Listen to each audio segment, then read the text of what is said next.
Нечестивый друг является погибелью. Стоит благородному человеку связаться с нечестивцем, как тут же это становится причиной его погибели. Ты не найдешь погибели благочестивого человека, кроме как в его нечестивом друге.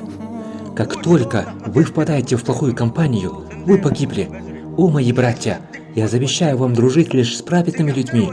Не за успех, не за богатство или должность, не за знатное происхождение, а искренне из-за его богобоязненности.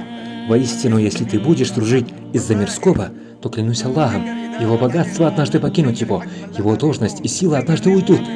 И тогда он станет врагом тебе.